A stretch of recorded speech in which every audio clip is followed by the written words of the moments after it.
The message arrived on an ordinary Tuesday morning aboard a ship that looked less like a spacecraft and more like a fragment of a living star, suspended silently beyond Earth's atmosphere. The crystalline vessel glowed with shifting waves of color that no human eye had ever seen before, hues that seemed to exist somewhere beyond the visible spectrum. Every telescope, satellite, and defense system on the planet locked onto it within seconds.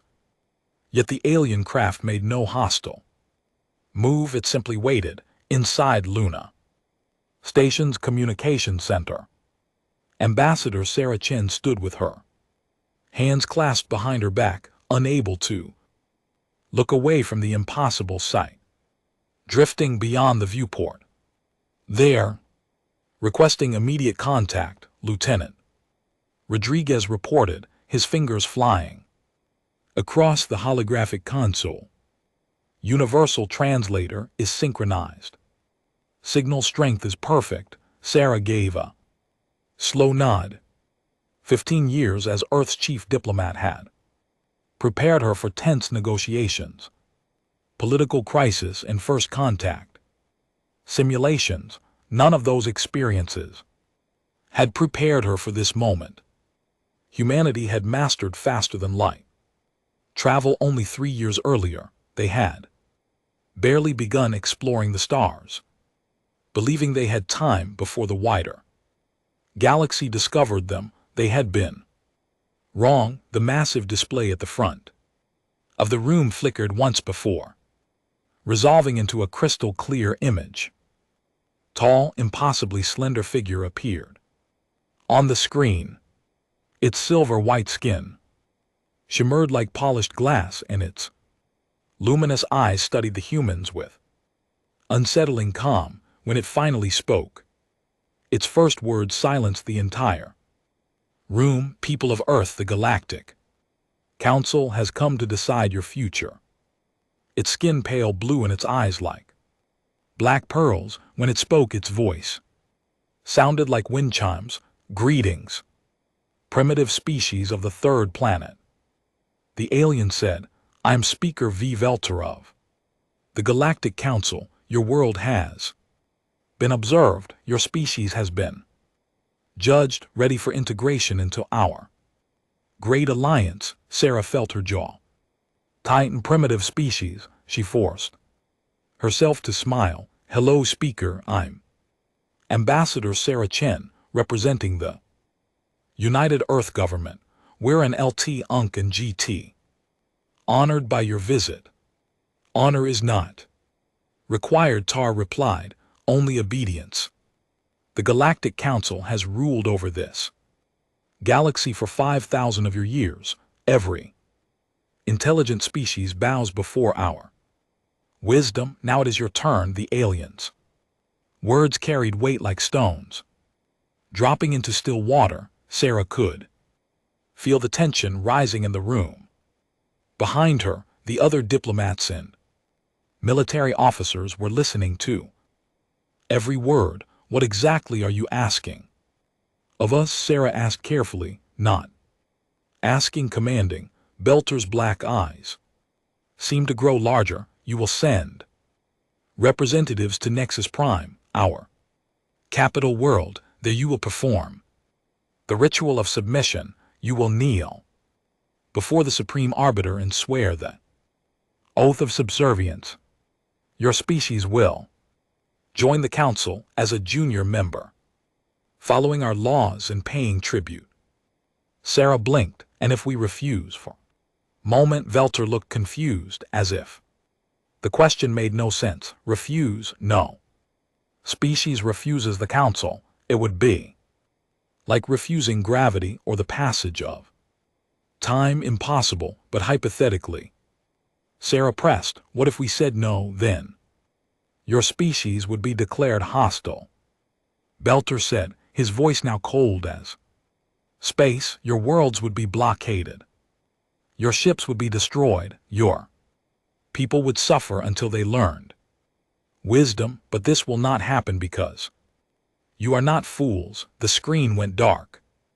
Through the observation windows, Sarah watched the crystal ship turn and disappear in a flash of light. General Martinez stepped forward from the group of observers. His weathered face was grim. That sounded like a threat. Ambassador, it was, Sarah replied, a very clear one. She turned to face the room full of Earth's best diplomatic and military minds. Get me everything we know about this Galactic Council. I want to know who they are, what they want, and how they've stayed in power for 5,000 years. The next 3 weeks were a blur of research and preparation. Earth's intelligence network, still new to galactic politics, worked around the clock. What they discovered was troubling. The Galactic Council was exactly what it claimed to be, the rulers of the galaxy. 12 ancient species had formed an alliance millennia ago, and they had been expanding ever since. Every species they encountered was given the same choice: submit or be destroyed. According to the records they could access, no species had ever chosen destruction. The Council's fleet was massive, their technology advanced beyond measure. They ruled not through love or respect, but through fear and overwhelming force. Dr. Elizabeth Park, Earth's leading xenobiologist, presented her findings to the emergency session of the Global Security Council. They are not evil, she said, her voice echoing in the underground bunker beneath the Swiss Alps. At least they don't see themselves that way. To them, this is natural order. The strong rule the weak, the advanced guide the primitive. They genuinely believe they're helping us.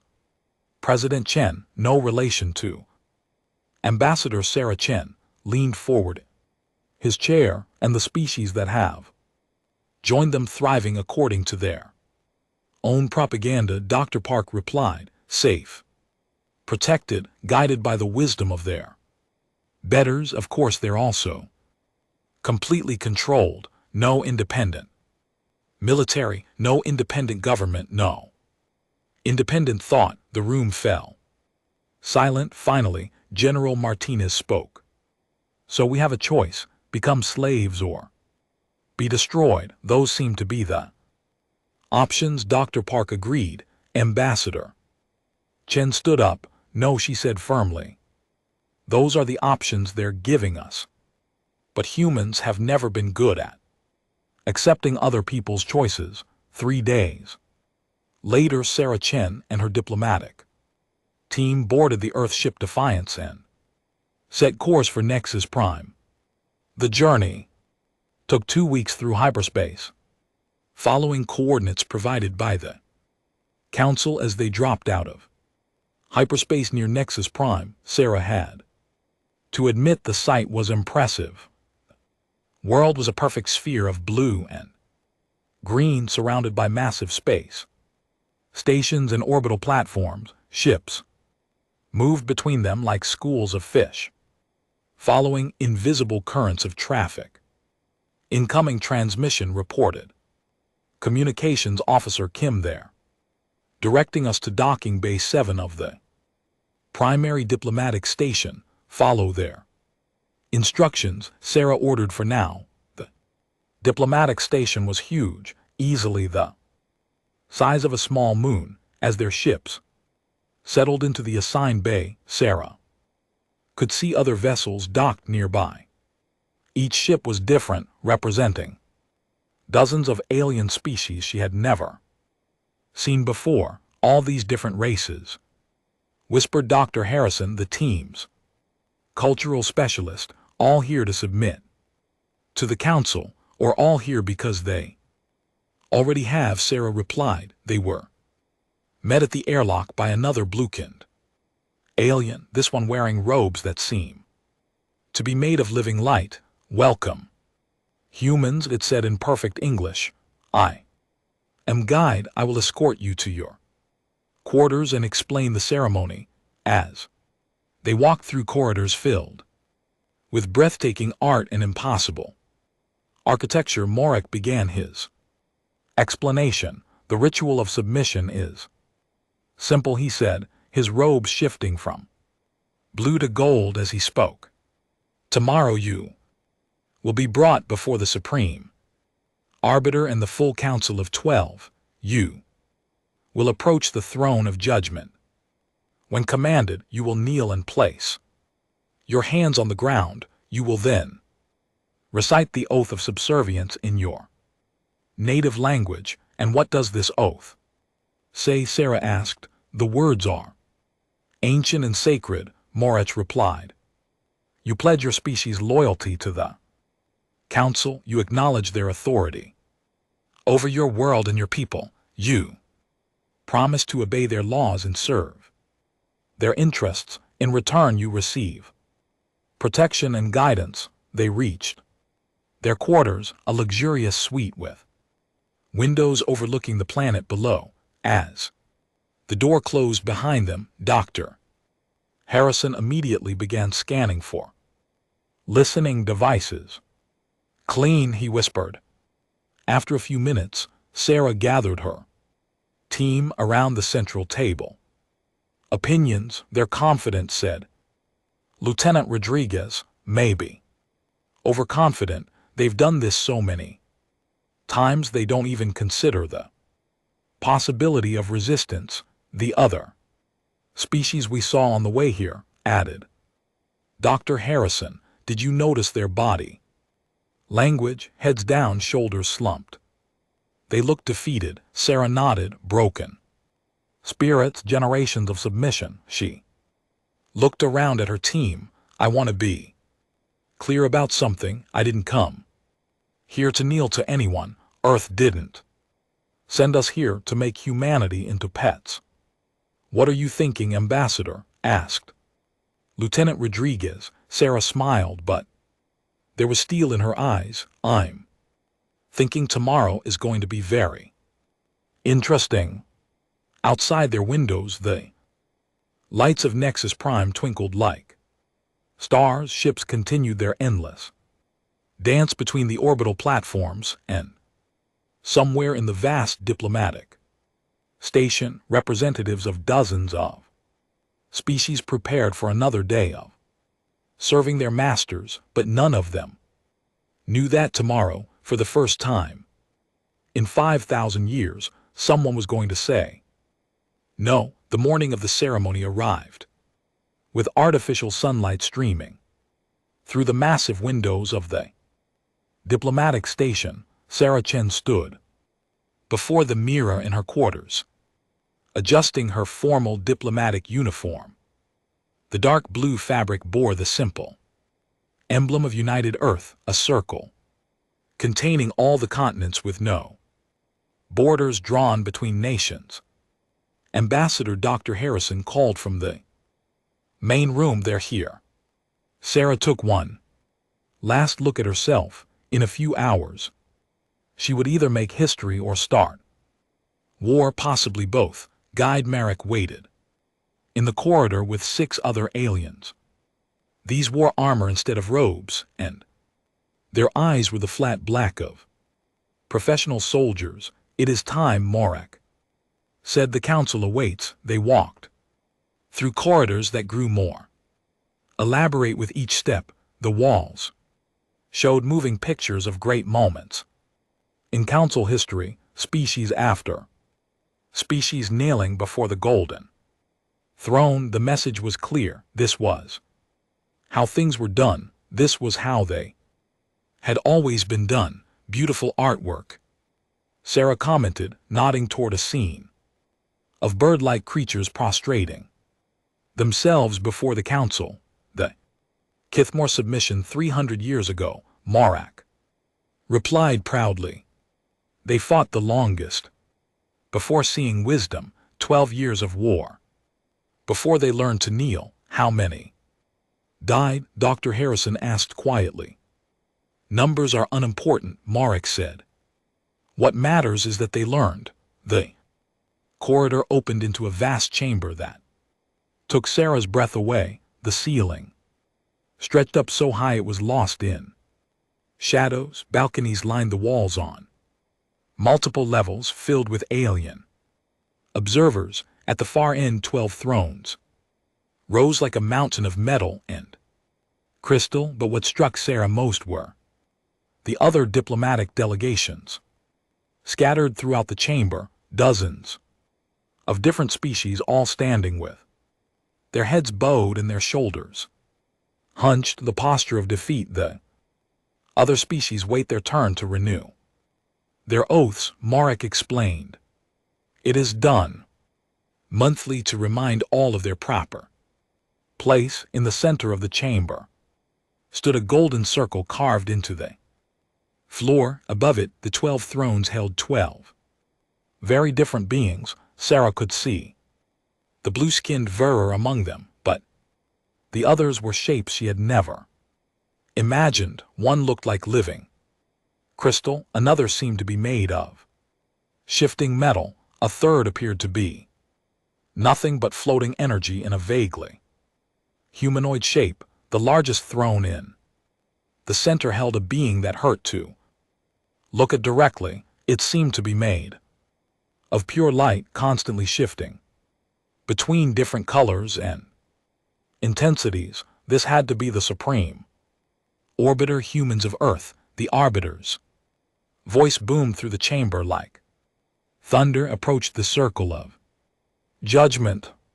Sarah walked forward, her team falling into step behind her. She could feel thousands of alien eyes watching. As they reached the golden circle, she noticed something that chilled her blood. The floor inside the circle was worn smooth by countless knees. "Kneel," the arbiter commanded. Sarah remained standing. Behind her she heard Dr. Harrison and Lieutenant Rodriguez do the same. The chamber fell silent except for the soft hum of the station systems. "Kneel," the arbiter repeated, its voice harder now. "No," Sarah said clearly. The words seemed to echo forever in the vast space. Shock, chittering, and gasps arose from the observing species. Several of the council members leaned forward on their thrones.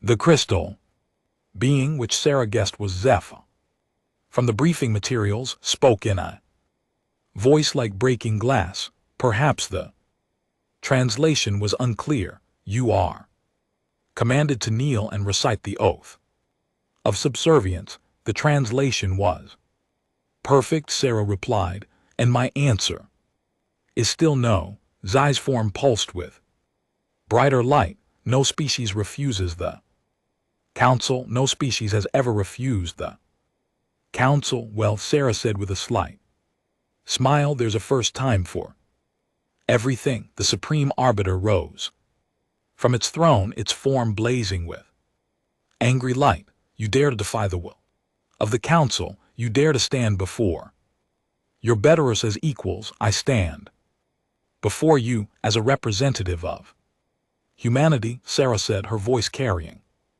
clearly through the chamber. "We serve no masters. We bow to no one. We are not your subjects, and we never will be." The chamber erupted in chaos. Alien voices rose in dozens of different languages.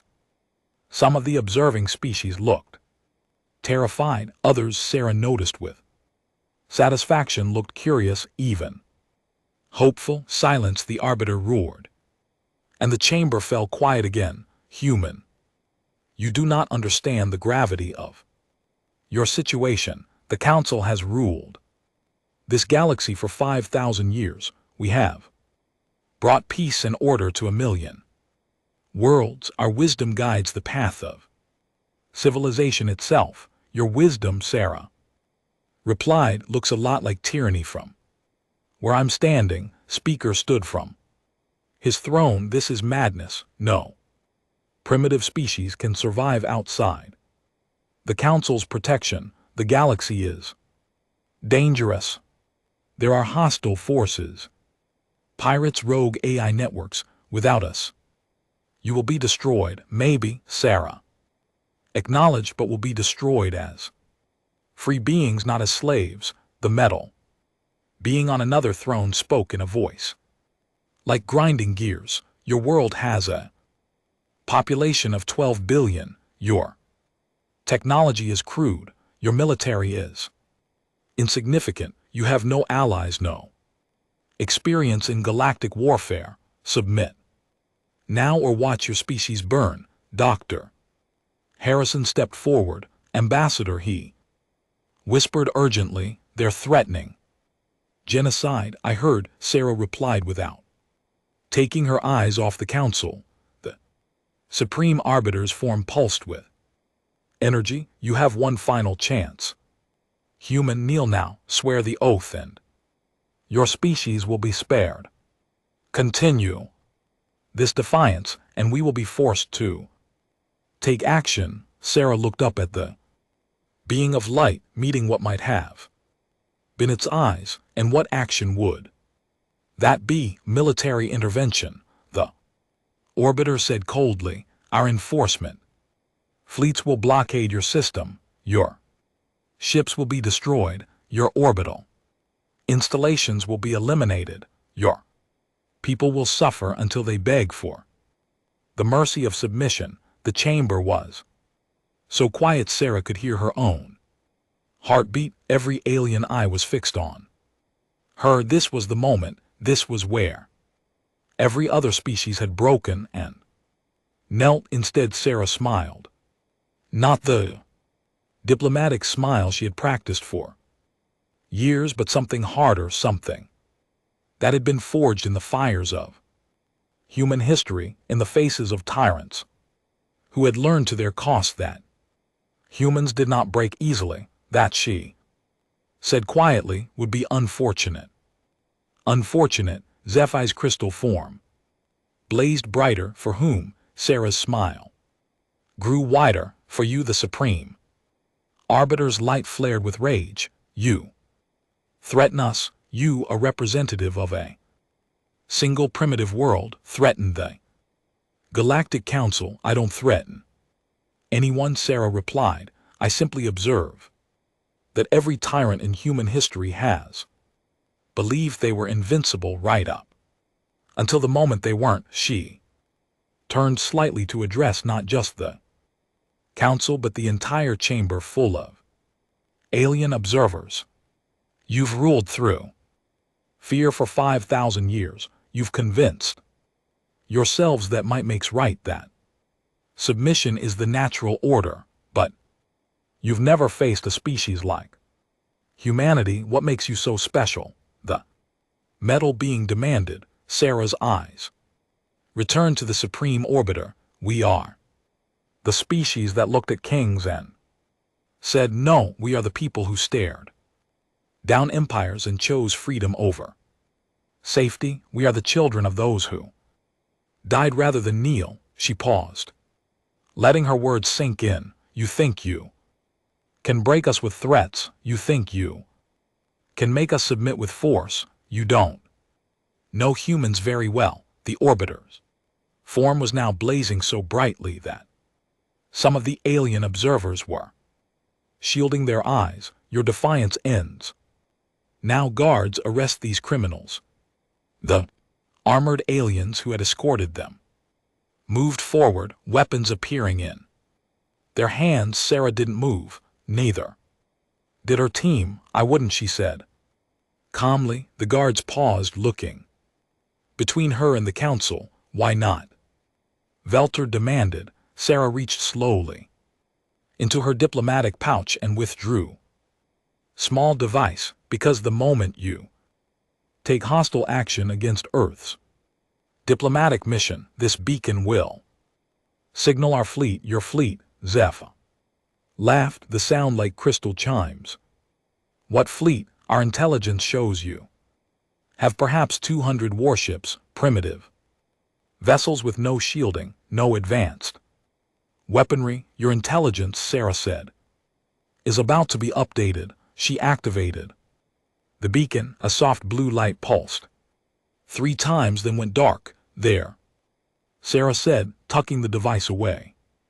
Admiral Torres now knows that diplomacy has failed. I wonder how long it will take your enforcement fleet to reach Earth. The Supreme Orbiter leaned forward. 3 days, and when they arrive, they will find a helpless world ready for conquest. Sarah's smile was now positively predatory. Admiral Torres doesn't think so. In fact, he's betting the Council fleet won't even make it past Jupiter. The chamber was silent again, but this time the silence felt different, uncertain. You're bluffing, Velter said, but his voice lacked confidence. Am I? Sarah asked. I guess we and LT Hunk and GT LL find out in 3 days. She turned to her team. I think our business here is concluded. Gentlemen, shall we return to our ship? Ambassador, the Supreme Arbiter called as they began to walk away. You are making a grave mistake. Sarah paused and looked back. The only mistake would be kneeling to you, and that's not going to happen. As they walked toward the chamber's exit, Sarah noticed something that filled her with hope. Some of the alien observers, the representatives of the junior species, were no longer looking at the ground. They were watching the humans leave with some. Admiral Carlos Torres stood on the bridge of the Earth's Defiance, watching the tactical display with the calm expression of a man who had seen 40 years of military service. Around him, the bridge crew worked with the quiet efficiency that came from months of preparation. Signal from Ambassador Chen confirmed. Sir, report. Communications Officer Park, diplomacy has failed. The Council is mobilizing their enforcement fleet. Torres nodded. He had expected this outcome. In his experience, bullies rarely back down until someone bloodied their nose. Time to contact Council fleet will reach the outer system in approximately 60 hours. Lieutenant Commander Singh replied from the sensor station. Size estimate 400 ships, including 3 dreadnoughts, just as our intelligence predicted, Torres said.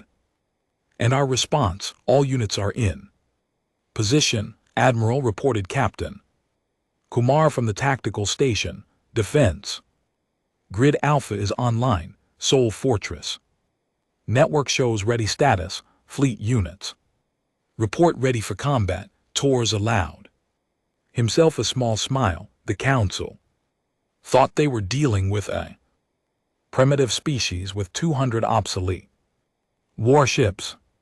They were about to learn the difference between what humans showed the galaxy and what humans actually possessed. Admiral Singh called out urgently. Hyperspace emergence detected. Large formation bearing 27 Mark V here. They come. Torres at all stations. Battle alert. Signal the fleet. Execute Plan Anvil. The Council enforcement fleet dropped out of hyperspace in perfect formation, a display of military precision that had intimidated countless species. 400 warships arranged in a massive wedge with the 3 dreadnoughts at the center like metal mountains, bristling with weapons. On the bridge of the flagship Eternal Judgment fleet, Admiral Kethar of the Council gazed at his tactical displays with satisfaction. The human system lay before them, defended by what appeared to be a handful of primitive stations and perhaps 50 ships. Analysis complete. Fleet Admiral reported his tactical officer. The humans have positioned their fleet near their primary world. Standard defensive formation. No sign of advanced shielding or weapons. As expected, Cathar replied. Signal the human fleet. Standard terms. Immediate surrender and submission or face destruction. The message was broadcast on all frequencies in a dozen languages. The response came quickly from the human. Flagship, Council Fleet, this is Admiral Carlos Torres, commanding officer of the Sol Defense Force. You are ordered to leave the system immediately. This is your only warning. Cathor's 4 eyes blinked in what his species considered amusement. Their only warning signal. All ships advance to attack formation. We will crush their fleet, then bombard their world until they beg for mercy. But as the Council fleet moved forward, something unexpected happened. The space around them began to light up. Fleet Admiral, the tactical officer called out, his voice tight with confusion. I'm detecting massive energy signatures throughout the system, sources unknown. Elaborate, Cathar demanded. Sir, there are installations everywhere, hidden installations. They're coming online all around us. On the tactical display, the seemingly empty space around them suddenly filled with contacts, weapons, platforms hidden in asteroid fields, defense stations masked by electromagnetic interference, fortress complexes built into moons and planetoids. The entire solar system was revealed to be one massive defensive network. How many? Keith asked quietly. Over 3,000 fixed installations, sir.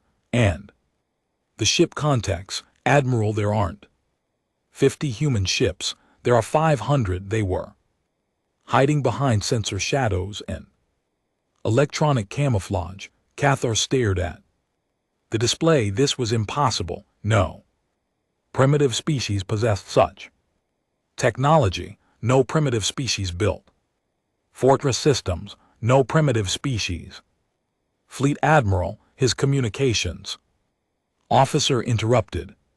The human admiral is transmitting again. Put him on screen, Cathar ordered. Admiral Torres appeared on the view screen, standing calmly on what was clearly a military bridge. Behind him, Cathar could see displays showing the full scope of the human defenses. Fleet Admiral K. Torres said politely, I believe we've met before in the intelligence briefings your species provided to our mutual acquaintances. I'm afraid those briefings were somewhat incomplete. You have violated galactic law by concealing your true military capacity, Cathar said, though his voice lacked its earlier confidence. Have we? Torres asked. I don't recall agreeing to any laws that required us to show our full hand to potential enemies. You assumed we were primitive because we're new to the galaxy. That was your mistake. On his tactical display, Cathar watched as more human ships emerged from hiding. Sleek vessels that looked nothing like the crude designs in the intelligence reports. Behind them, massive orbital fortresses rotated to bring weapon arrays to bear. You cannot hope to match the might of the Council, Cathar said. But even to his own ears, it sounded hollow. Maybe not, Torres agreed, but you're not facing the entire Council. You're facing humanity in our home system, where we've been preparing for exactly this scenario since the day we learned the galaxy wasn't as friendly as we hoped. Torres paused, his expression hardening. You have 30 seconds to begin withdrawing from the system. If you're still here after that, we'll assume you've chosen to fight. You dare threaten the Council fleet? Kier demanded. I'm not threatening anyone, Torres replied. I'm simply informing you of the consequences of your actions. 20 seconds. Keeper looked at his tactical display. The humans had revealed a defensive network that rivaled anything the Council possessed. Their ships were clearly more advanced than the intelligence report suggested, but retreat was unthinkable. The Council had Never retreated, could never retreat. All ships, he commanded, attack. Formation, target the human flagship, 10 seconds. Torres said calmly, fire, care. Shouted, the Council fleet opened fire. With everything they had, energy beams and projectile weapons filled space with deadly light. For a moment it seemed as though the human defenses would be overwhelmed by the sheer volume of fire. Then the humans fired back. The Council had never experienced human warfare in their 5,000 years of galactic dominance. They had fought species that followed the same basic principles: formation, fighting, honor codes, predictable tactics. The humans followed none of these rules. Human ships scattered like a school of fish, abandoning formation to attack from impossible angles. They used the asteroids as cover, emerging to fire and disappearing again. Weapons, platforms that had seemed inactive, suddenly came to life, catching Council ships in crossfire. But worst of all were the tactics themselves. A human destroyer, badly damaged and apparently helpless, drifted toward a Council cruiser as if seeking aid. When the cruiser moved to capture it, the destroyer exploded, taking both ships with it, ramming attack. Cathar's tactical officer shouted in horror. They destroyed their own ship to take ours. Barbaric, Cathar muttered, but he was beginning to understand that barbaric might be more effective than civilized. Human fighters swarmed around Council dreadnoughts like angry insects, too small and fast to target effectively, but armed with weapons that could punch through heavy armor. Human ships worked in pairs and triads, covering each other with tactics that had no names in Council military doctrine. Fleet Admiral, his censor officer, called out urgently, the orbital fortresses are moving. Carr looked at his display in disbelief. The massive human fortresses, which he had assumed were fixed installations, were indeed moving. They had been mobile all along, disguised as asteroids and debris. Now they were repositioning to trap the Council fleet in a giant pincer movement. Sir, his communications officer said quietly, we're receiving casualty reports. Victorious Dawn has been destroyed. The Council's might is heavily damaged. 3 dreadnoughts are reporting critical damage. How long have we been fighting? Keeper asked. 17 minutes, sir. 17 minutes. In 17 minutes the humans had done what no enemy had done to a Council fleet in over 1,000 years. They had made it bleed. On the main screen, Admiral Torres reappeared. His uniform was still neat, his expression still calm. Fleet Admiral Torres said conversationally, you've lost 43 ships. We've lost 7. Your dreadnought Eternal Glory has lost main power and is drifting. At your current rate of loss, your fleet will be destroyed within the hour. Cathar said nothing. The numbers spoke for themselves. I'm going to make you an offer, Torres continued. One time only. Withdraw now and we'll let you leave. Stay and fight and we'll destroy every ship you have. Your choice. The Council does not retreat, Cathar said. But his voice was quiet. The Council has never fought humans before, Torres replied. There's no shame in learning from new experiences. Carr looked around his bridge. His officers were watching him, waiting for orders. Outside, the battle continued to rage, and the humans were winning not through superior numbers or better technology, but through sheer vicious creativity. All ships, he said finally, begin withdrawal to hyperspace as the Council fleet limped away from the Sol system. Admiral Torres turned to his communications officer, signal all stations, ceasefire, let them go, sir. Captain Kumar asked, we could destroy them completely. Yes, the emergency session of the Galactic Council convened in chaos. For the first time in 5,000 years, the great chamber on Nexus Prime buzzed with uncertainty instead of confident authority. The 12 thrones, usually occupied by beings who spoke with absolute certainty, now held figures hunched in confusion and growing anger. Fleet Admiral Cathar stood in the center of the chamber, his forearms trembling as he delivered his report.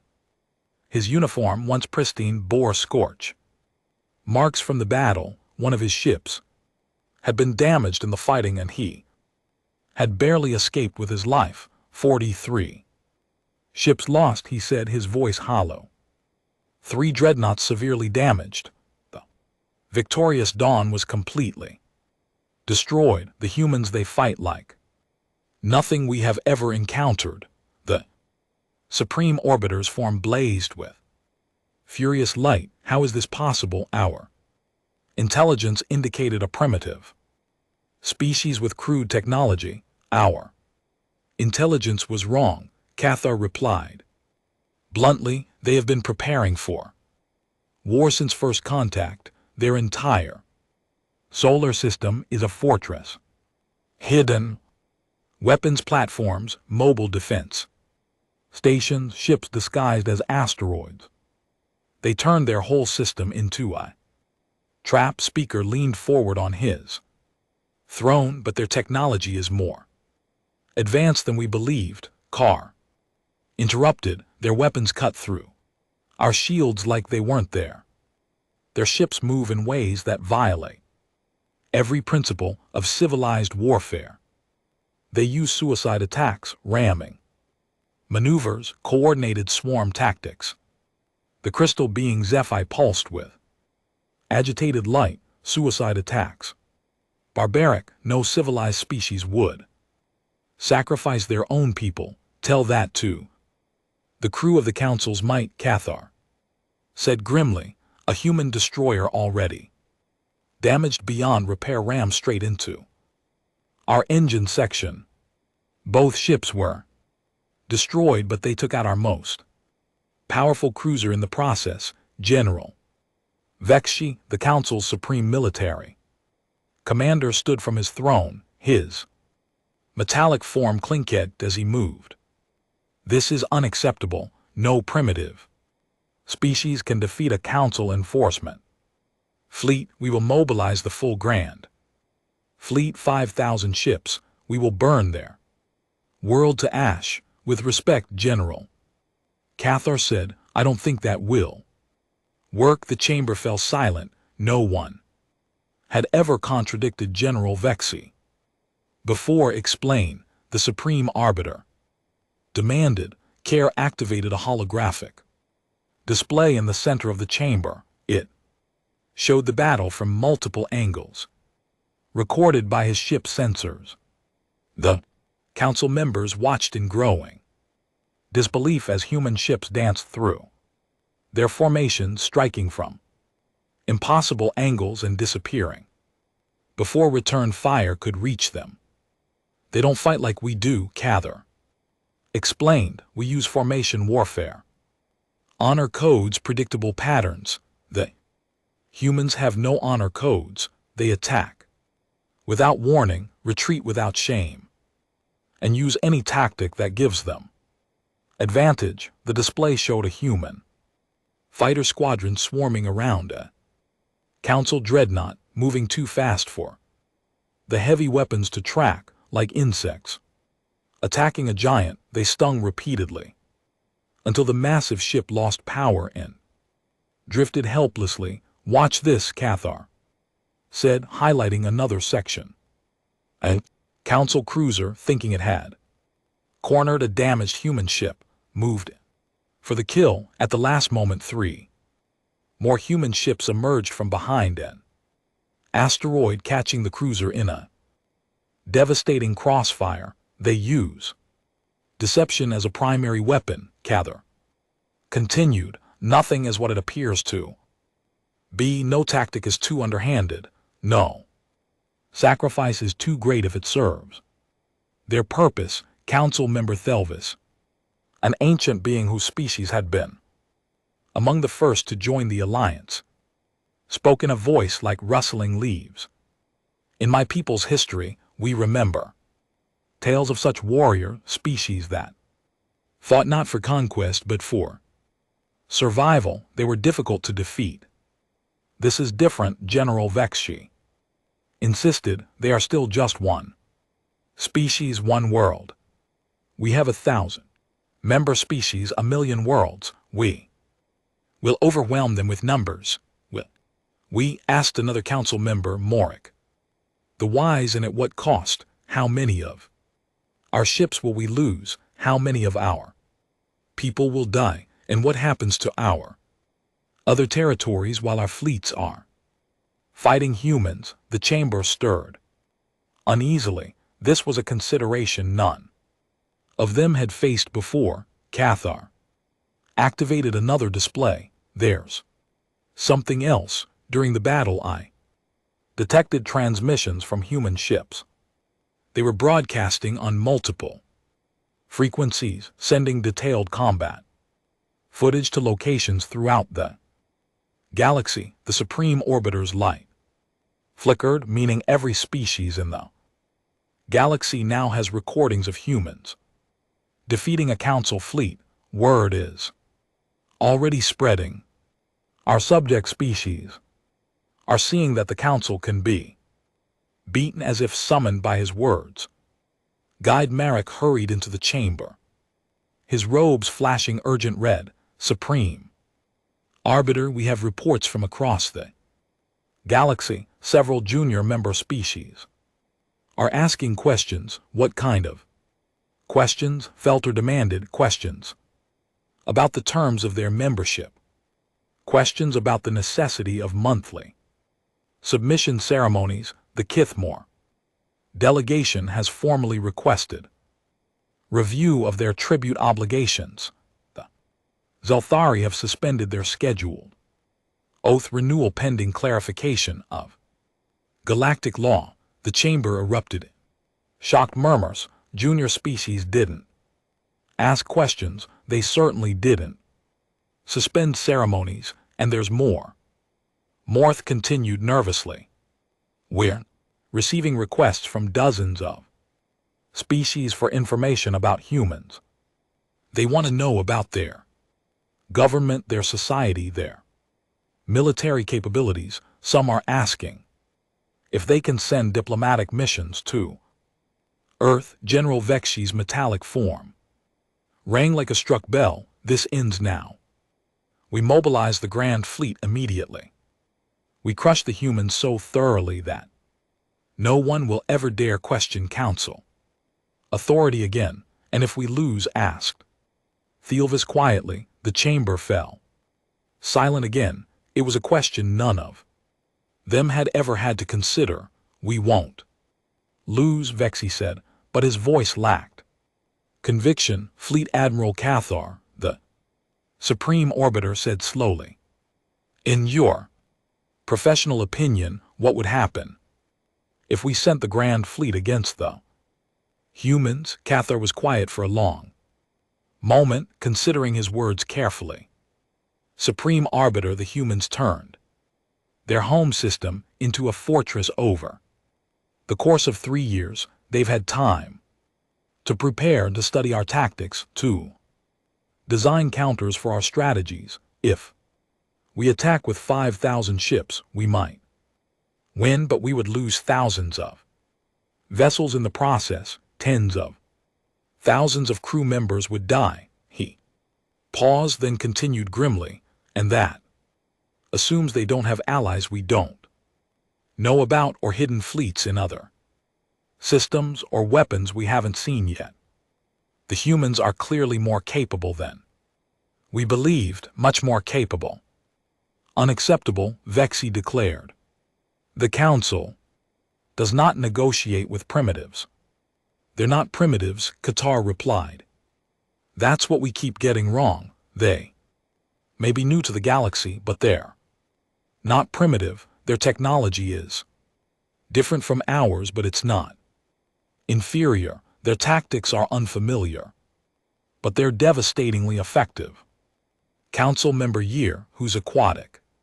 Species communicated through color. Changes flashed patterns of deep concern if we cannot defeat them. Through force, what options remain? Blockade suggested, isolate their system, cut off all trade, eventually. They will be forced to submit. To what end? Asked Morik. They are clearly self-sufficient, and a blockade would require maintaining fleets in their region indefinitely, fleets that could not be used elsewhere.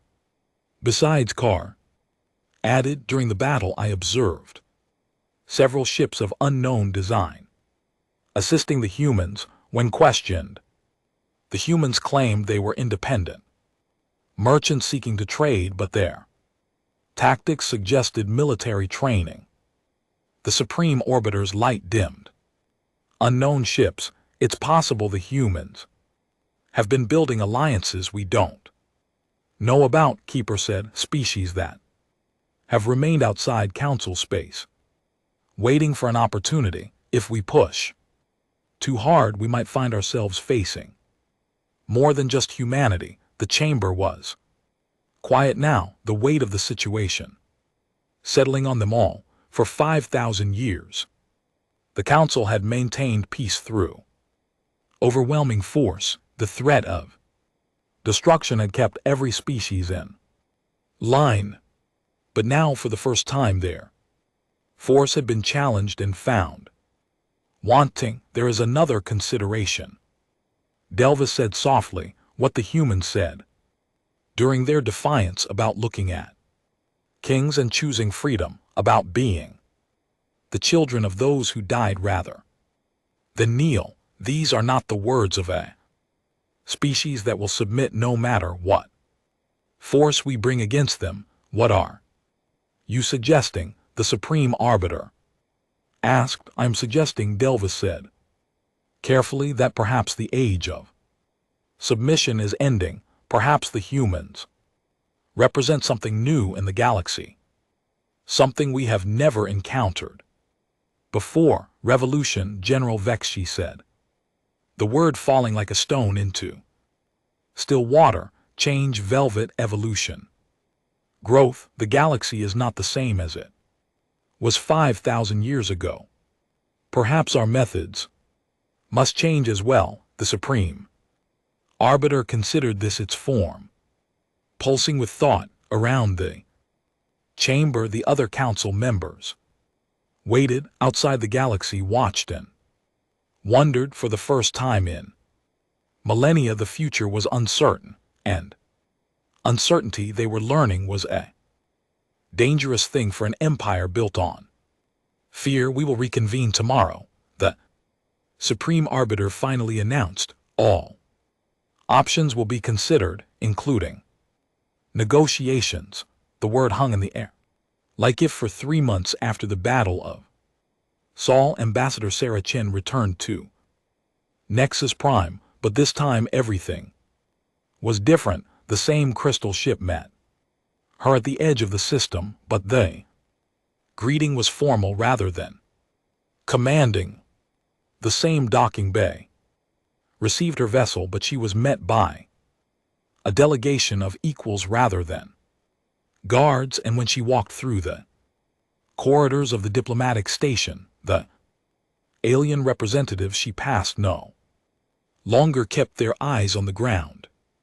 Guide Morik waited for her, but his robes were different, simpler, less ornate. The symbols of rank and authority had been replaced by something that looked almost like a diplomatic uniform. Ambassador Chen, he said, offering what might have been a bow. Between equals, the council belates your presence, not my submission, Sarah asked with a slight smile. No, Morik replied, and Sarah could have sworn she heard relief in his voice. Your presence. They walked through corridors that seemed somehow brighter than before. The moving pictures on the walls had changed too. Instead of endless images of species kneeling before the council throne, Sarah saw scenes of cooperation, trade, and cultural exchange. The message was different now. This was how things could be done. The great chamber had been transformed.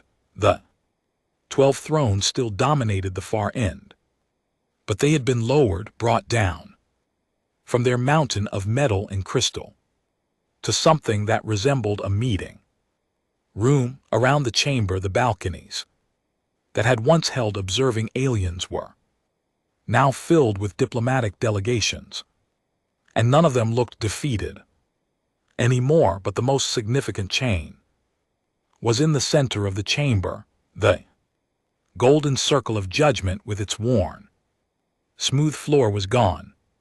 In its place stood a round table large enough for dozens of representatives. As Sarah and her team entered, she was amazed to see the other delegates rising to their feet, not in submission but in greeting. The bird-like Cathori delegation nodded their heads respectfully. The aquatic Yark flashed colors of welcome. Even species she didn't recognize were standing as equals to greet her arrival. At the table, 12 chairs had been arranged in a circle rather than the hierarchical arrangement of thrones. The council members sat in these chairs, and for the first time, Sarah could see them clearly as individuals rather than remote figures of power. The supreme arbiter was still a being of shifting light, but its glow was warmer now,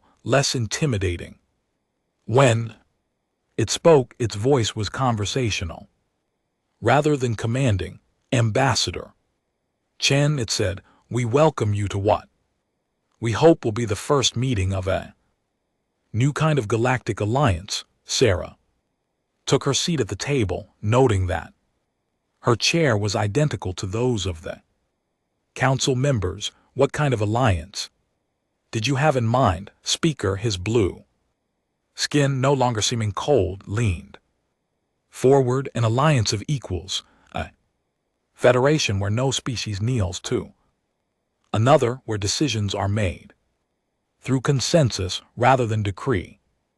What brought about this change? Sarah asked, though she suspected she knew the answer. General Vexi, his metallic form somehow more flexible than before, answered, you did when you refused to kneel, when your people fought back.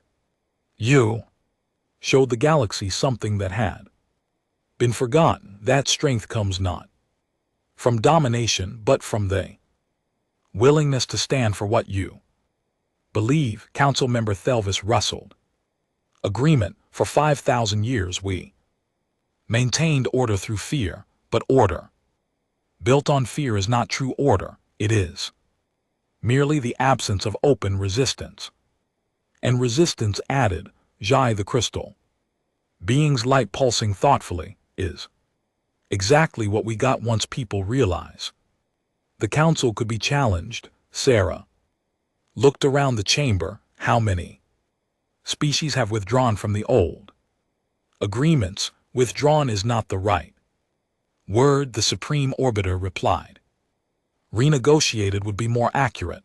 In the 3 months since your defiance, we have been in constant negotiation with our member species.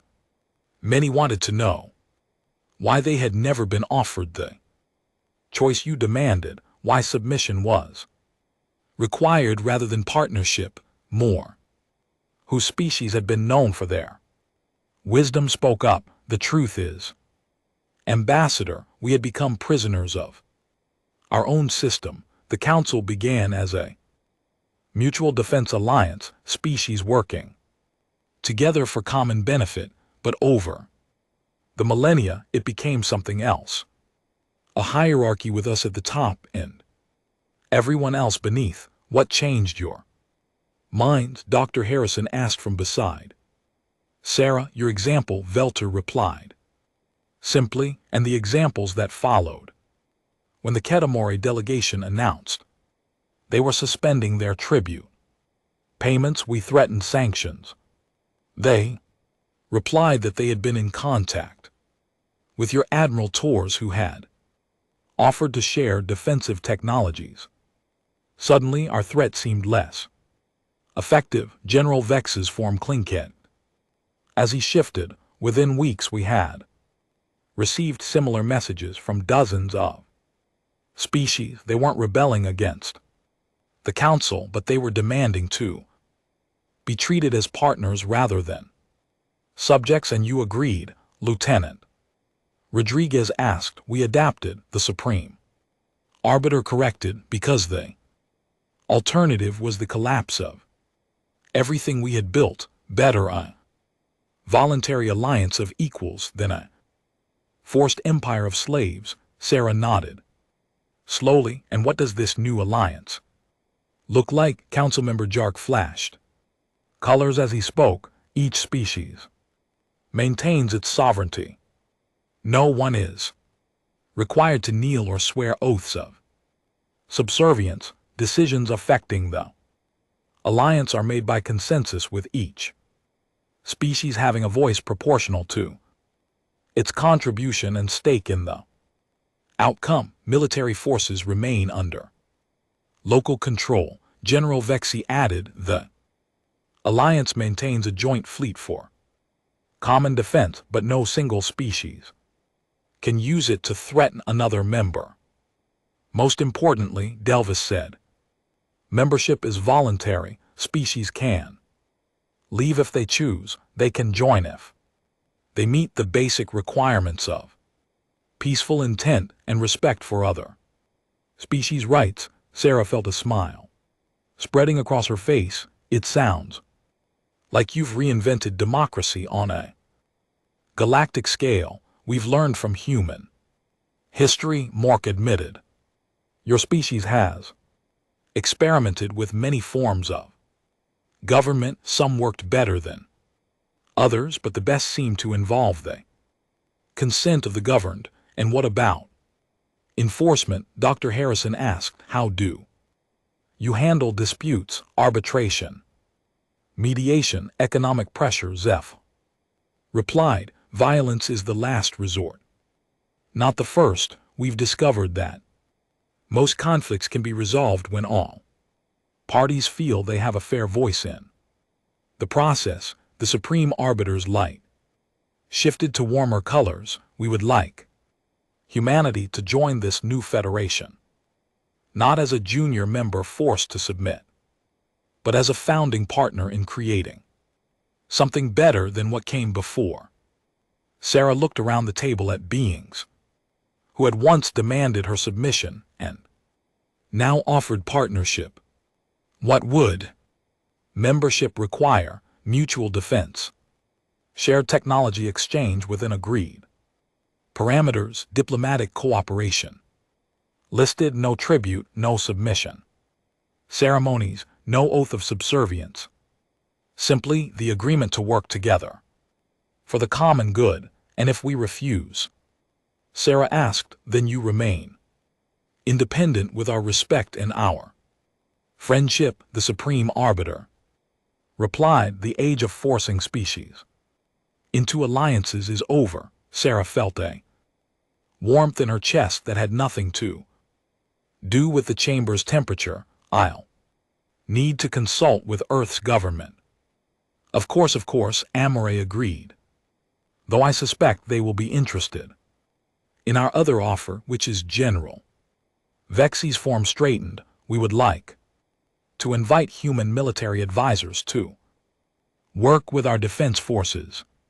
Your tactics and strategies have proven educational. We have much to learn about warfare from a species that fights for freedom rather than conquest. Admiral Tours will be interested, Sarah replied with a grin. As the formal session continued, Sarah found herself amazed by the transformation, species that had spent millennia in enforced submission were now participating as equals in galactic governance.